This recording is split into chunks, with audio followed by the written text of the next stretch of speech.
Why is it so important to make this switch from us thinking what is wrong with you to what happened to you? Well, let me answer that, because I first came across this question, what happened to you, when I was doing an interview with Dr. Bruce Perry a couple of years ago for 60 Minutes story I was doing. Now, I've known Dr. Perry for over 30 years. I first started interviewing him in the early 90s, late 80s, early 90s on the Oprah show, when we were talking about raising children and how important it is those first 0 to 6 years. So I've been hearing about what it means to nurture and support the brain early on. It wasn't until that conversation a couple of years ago. I don't know whether, I think it's because of where I was in my life at the time. I opened a school in South Africa. I've had these wonderful, brilliant girls who come from traumatic backgrounds, grow up and have really serious mental health issues. And I was trying to, at the time, figure out, what are we doing wrong at our school? Something's really wrong here. And in that interview with Dr. Perry, he said, you know, most people ask the question when kids are not behaving the way you want them to behave, of what's wrong with them. We really should be asking about what's happened to you. And something went, in my brain. It was like a major moment, like I got it in a way that I hadn't received it before. And I realized that it's not just for children that you ask that question, but it's really everybody. And that moment, Bruce, as I've said to you many times, Dr. Perry, changed the way I saw my relationships, how I saw my own life, how I interacted with people, and even in politics, where it was so crazy in the past 4 years, and everybody's always talking about what's wrong. I would always say, I wonder what happened to that person. I wonder what happened to them younger that caused them to be this way. So all of the labels that you just gave, Jay, there's a world of labels. There is, overachiever. There's, obsessive compulsive moms, soccer moms. There is the desire to, please people all the time. There's a multiple labels that refer back to what happened to us. And so I will just say this. One of the things that Bruce says in the book, each of us comes into the world with our own worldview. And that worldview is actually shaped from the crib. And you get from the world what you project into the world, and you project into the world what you were raised with and what you were raised around. So that's why what happened to you is the essential question. We all get into these scenarios in the world where we think we're trying our best to help and love other people. So I think majority of people feel like they give more than they get. And I think anyone who's an empath or feels like they care for others will feel, I give out so much love, but I don't get as much back. And that's how I felt sometimes in the ashram. Now, the interesting thing is that I had forgotten lesson number 1 in the ashram. And the first lesson in the ashram was, this is a hospital. There are doctors and patients. But remember, the doctors are also patients. And sometimes the patients may teach the doctors. But remember that we're all in the same space in this hospital where everyone is going through a process of purification. So that was very clear. The ashram was not meant to be heaven. It wasn't meant to be this idyllic place where everyone was perfectly zen and calm. It was a place where you had to learn to develop that even amongst the challenges that were there, just like in reality. So I'd forgotten that, and I was going, well, I'm giving out lots of love and no one's giving me any love. And it was really emotional for me because I just felt like I was investing in people and helping people and supporting people. And I'll never forget that conversation. And even till this day, it's become one of those conversations that stays with me and I remind myself of regularly, hence I put it in the book. The monk said to me, he said, just as there are people that you love and don't love you back, there are people in your life that are investing in you and loving you that you've forgotten about. And it was one of those like stop moments of just, is that true? And I would encourage everyone who's listening and watching right now to really think about that. Think about that person you've been chasing, whether it's a friend, a potential boyfriend or girlfriend, a potential husband or wife, or whatever it may be, your job.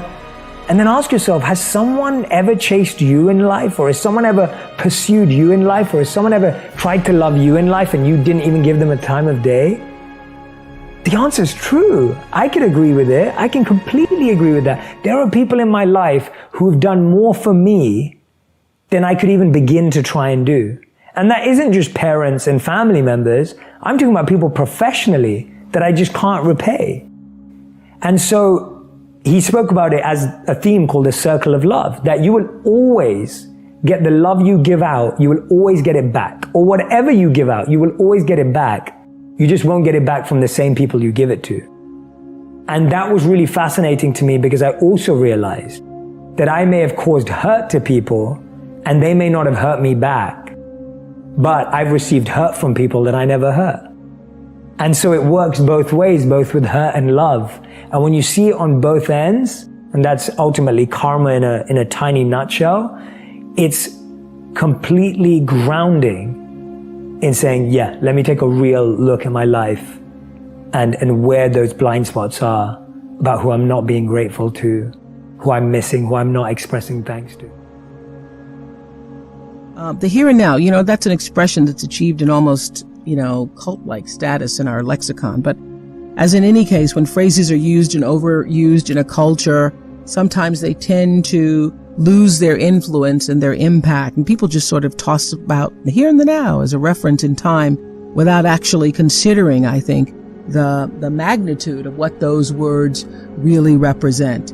Today, right now, I want to share with you somebody who has helped me, along with millions of other people, to really understand just why that phrase, the here and particularly the now, is not only vital, but is really all that there is. My guest today should be called, I guess, the father of the now, because Eckhart Tolle is widely recognized as one of the most original and inspiring spiritual teachers of our time.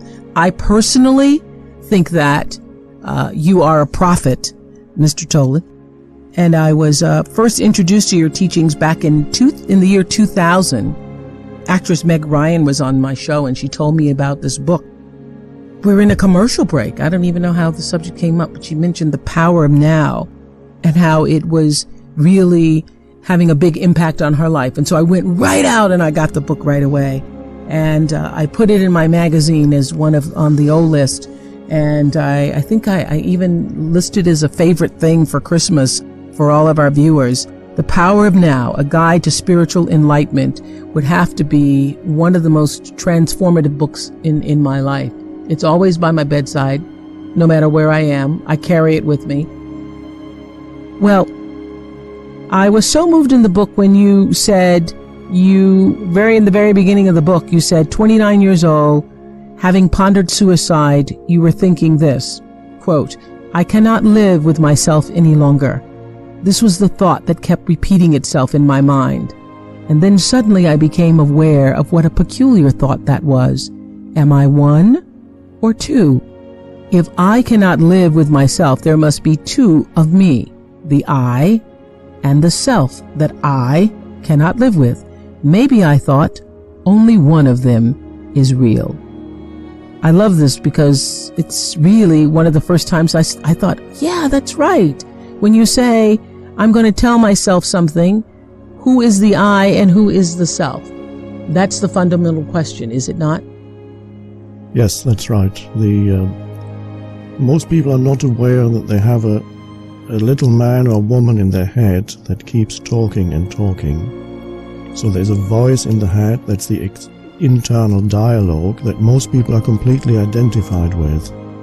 And in my case, and in many people's case, the voice in the head is a predominantly unhappy one. So there's an enormous amount of unhappiness that is continuously generated by this unconscious internal dialogue. And at that moment, that night, a separation occurred inside me between the voice, which is the incessant stream of thinking, and the sense of self that had become identified with that voice in the head, and a deeper sense of self that I later recognized as essentially consciousness itself, rather than something that consciousness had become through thinking. So that night the separation occurred, and when I woke up the next morning I was completely at peace for the first time since my childhood, without understanding why. The understanding came much later. So the important point here is that it's essential for people to become aware that their thought processes and the sense of self that is derived from their thinking, which includes, of course, all one's memories, all one's conditioning, one's sense of self is a conceptual one that is derived from the past. So all the stream of thinking really is a form of conditioning of the past. It's essential for people to recognize that this voice is going on inside them incessantly, and it's always a breakthrough when people for the first time realize, here's my thinking, here are all the habitual thoughts that I've been having, repetitive thoughts, very often recurring negative thoughts, and they suddenly realize, and here I am knowing that these thoughts are going through my head. So the identification is suddenly broken, and that is for many people the first real spiritual breakthrough. Spiritual, as I see it, is not believing in this or that, but it's stepping out of identification with a stream of thinking. So you suddenly find there's another dimension deeper than thinking inside you. I sometimes call that stillness. It's an aware presence, just that. It's nothing to do with past or future. And that we could call also, it's like waking up. That's why traditionally in many spiritual traditions they use the term awakening. So many people would tell you, well, what do you mean awakening? I'm awake already. But what is meant by awakening is that you wake up out of the stream of thinking. And when you wake up, you become present. A completely different dimension of consciousness is suddenly there. Well, I recall in Stillness Speaks, you talk about the awareness. Stillness Speaks, the book Stillness Speaks is all about that awareness. Yes. And I love the line where you say, once you recognize, I'm paraphrasing, of course, that voice and that you are the observer of that voice, that very awareness is you. That's right.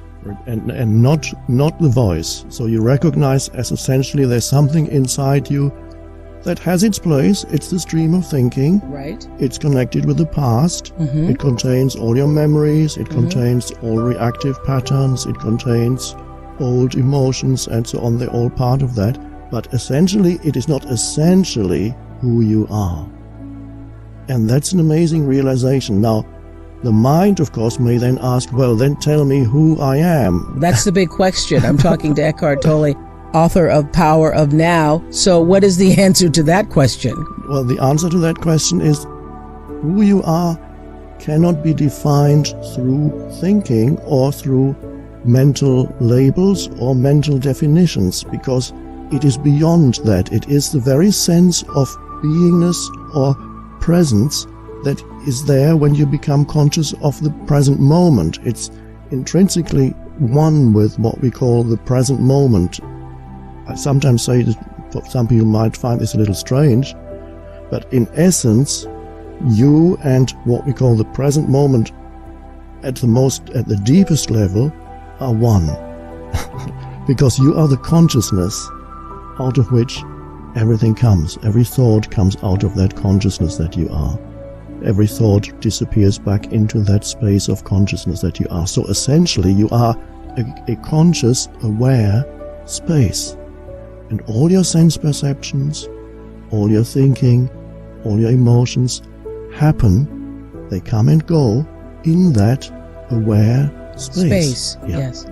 Well, did it feel like, Eckhart, when this happened to you, that moment of realization where you realized the voice was separate from the awareness, that moment that you speak about in the beginning of the book, did it literally blow your mind?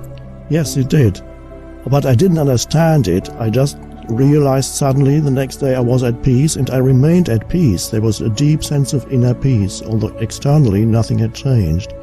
So I knew something very drastic had happened, but it took me some years to actually understand what had happened. 3 years after this transformation, I was talking to a Zen monk, and he was telling me, he said, well, Zen basically is very simple. It's you don't rely on thinking anymore. It means to go beyond thinking. And I suddenly realized, oh, this is what has happened to me.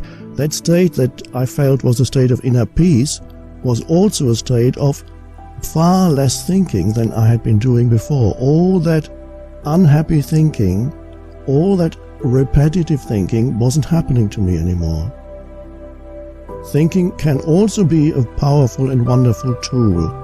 It only becomes an affliction if we are totally identified with thinking and we derive our sense of who we are from the stream of thinking. In that case, you're telling yourself continuously what I call sometimes the story of me. And in many people's case, it's an unhappy story. So they are continuously dwelling on the past, and there's nothing wrong with the past, but if there's complete self-identification with memory, then all your sense of who you are, your sense of identity, is then derived from the stream of thinking, and that's a dysfunctional and unhappy state. So when you step out of identification with that and you realize for the first time, I'm actually the presence behind thinking, then you are able to use thinking when it's helpful and needed, and it can be a wonderful thing.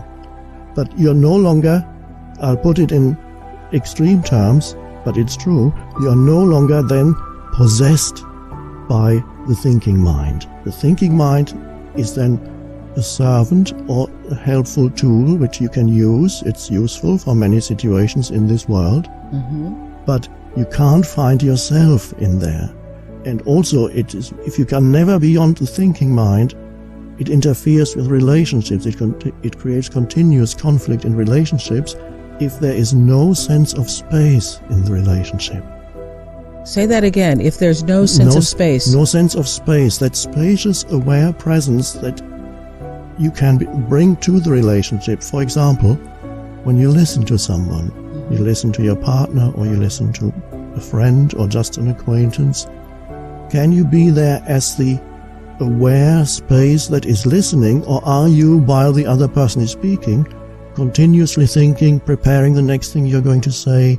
Are you judging and evaluating what you're hearing? Are you just interested in your own aims and purposes? Or can you be there as the space for the other person? And I would say that's the greatest gift you can give a person. It is especially important for parents and children, but also very important in intimate relationships.